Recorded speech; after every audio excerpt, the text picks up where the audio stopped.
Well, good morning. Does the cadence of this feel familiar? It is Monday and I am headed into school. Not for real school, but for the kind of school where you go to meetings and do all the prep stuff that you have to do for the year. It'll be okay.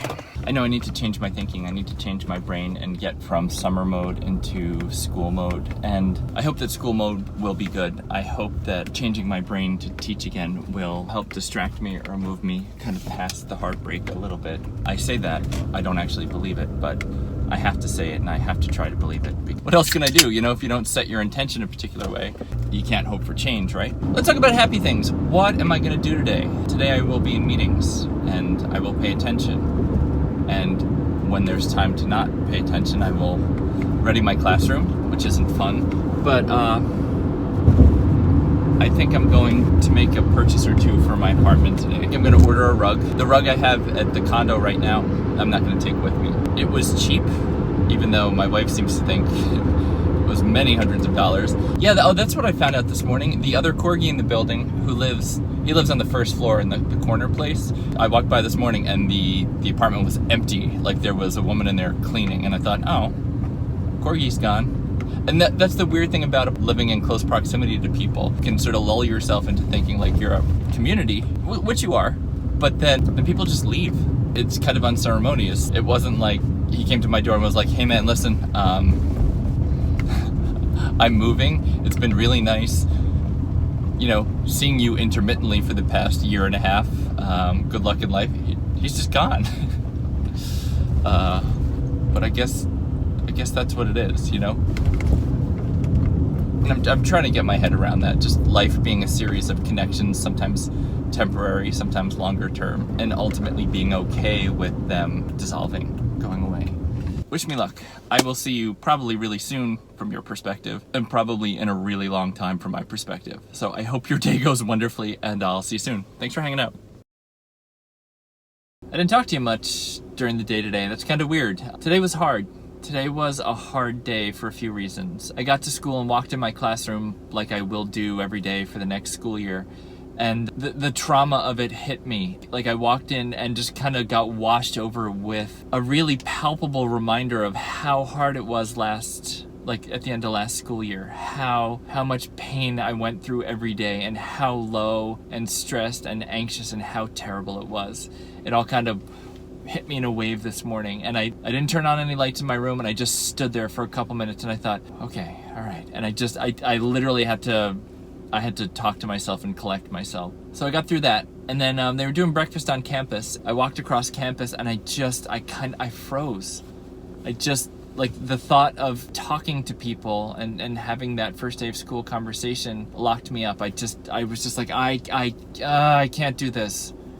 So I sort of went over to the lounge and I felt like such a recluse. But I went in and I checked my mail and stuff, and then I walked back to my classroom, and then I walked across again, and then I walked back, and I just tried to get used to it. And as I practiced it, the sort of like I calmed down a little, but I was embarrassed with myself to think, come on, Ken, you're an adult, you can do this. And it was hard. It was really hard. I got some food and I looked around at tables and they were all filled with people, and I didn't have it in me to sort of go up to a table and be like, hey, is this seat taken? And make that small talk. So I just sat on the steps. I sat on the steps by myself and ate some fruit salad, and then the principal came over and sat next to me, and we chatted, and it was so nice because it was welcoming and it was personal and it was real. It wasn't a superficial thing. It was like, how are you? He knows what's going on with me, and it was a real human connection.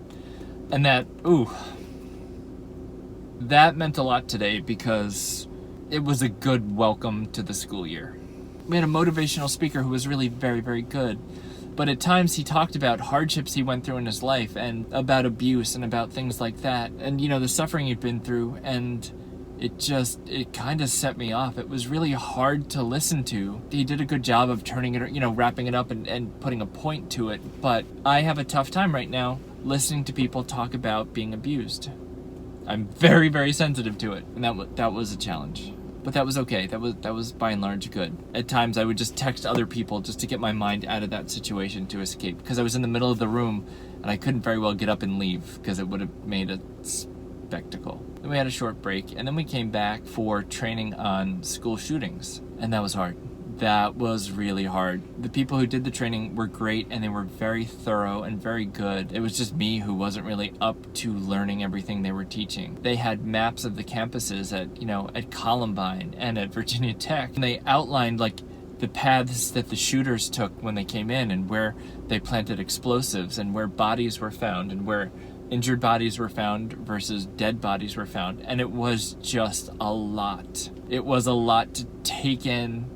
All the techniques and stuff like that they were talking about, barricade building and things, that was great, and I took all that in. But the sort of like history of school shootings was really, really, really hard for me today. I get why it's necessary, but damn, that was hard.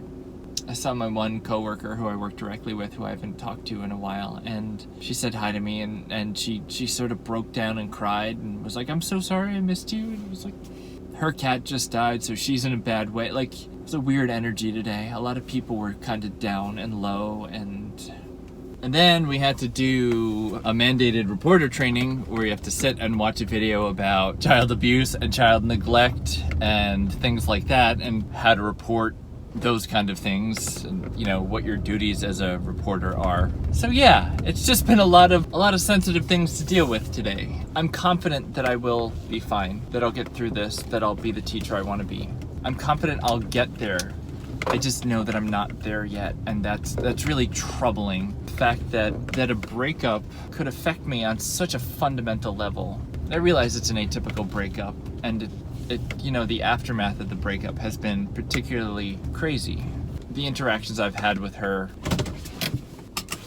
since the breakup have never been good. It's not a good scene. I was just talking to my brother on the way home, and I'm trying to explain to him why it doesn't feel like I'm dealing with my wife anymore. The typically careful, methodical person. The spreadsheet she made listing all our assets is just filled with typos. She doesn't make typos. She's very careful, very, very clean and methodical, but she's got typos in there, and that's weird. The prices that she put on things are wildly off. That's weird. This email came in this morning. It was addressed to the mediator and me, asking if the mediator's paralegal is a notary, because she needs me to sign a quitclaim deed for the property she's buying in Northern California.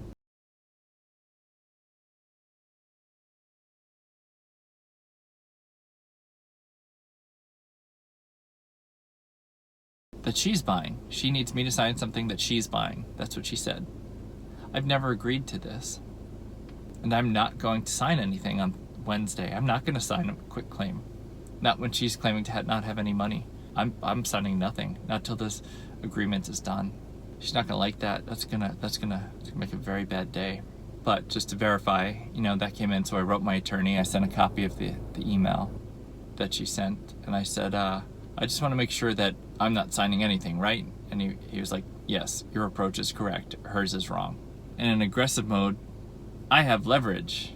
But when you're feeling as I'm feeling now, like, I'm just dreading how tough this is going to be. She's trying to play by rules you can't play by. It's going to be a tough one. I'm going to go meet one of my coworkers at Not Tacos, I think. I want that. That sounds good. So, yeah, I'll see you from the street in just a second.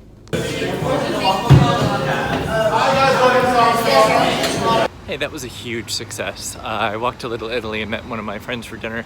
Amazing. So if you are looking for really good, unusual tacos, try Not Taco. Wow, really amazing. I had a mac and cheese and pulled pork. I had a Korean short rib, and I had a shrimp taco, and they were incredible. Then we had a little bit of pizza, and then we went to Salt and Straw and tried their flavors for this month, and they were incredible. There was a zucchini bread one that was just like, whoa. And then there was like a tomatillo and sour cream. I mean, honestly, it tasted exactly what it sounds like it would taste like. And it would probably be better on like chips than as ice cream, but it was delicious. They do a really good job at making creative flavors. And then we sat out in the square and just enjoyed the day and the weather, and then my other coworker came by with her family, and it was just a sort of like, hey, what are you doing here? So that was nice. And even now, the weather's a little cool, but the late day sun is warm and pretty, and I am loving living in San Diego. When I tell people who've known me as the me and the couple about breaking up, or her breaking up with me, many people, their initial question is, so are you gonna stay in San Diego? And it's such an interesting question to me. We moved here as a couple, we got an apartment, and then we got married, and then we got a house, but we did it all together. So I don't get why, since she broke up with me, I would leave. Like, what would I do? Move back to the East Coast? I love it here. I have a job and I have friends and my life is here. Like, why would I leave? I think about that a lot. Like, what is the compulsion for people to ask if I'm gonna stay? Yes, I'm gonna stay. I like it.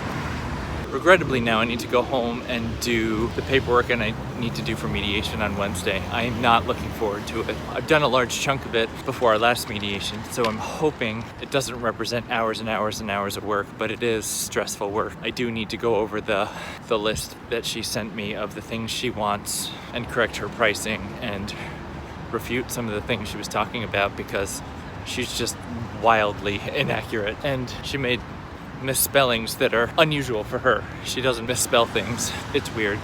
That's what my night looks like, paperwork and misspellings. My real estate agent called or texted and said that somebody wants to see the house on Thursday morning. So I guess I'll bring the dog to the other house on Thursday and she can spend the day there because I'm not gonna bring her to school with me on the first day of school. I think that would be a mistake. I don't know what, it smells so bad over here. Ugh, God. Sorry, I must have been walking through an area where homeless folks do their business, but God, that was gross. And the air was still enough where like there was no escaping it. Ugh, that was terrible. Okay, we're better now.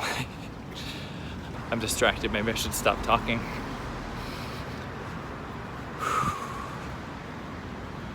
Yeah, I'll see you in a minute. Let me just get my head straight.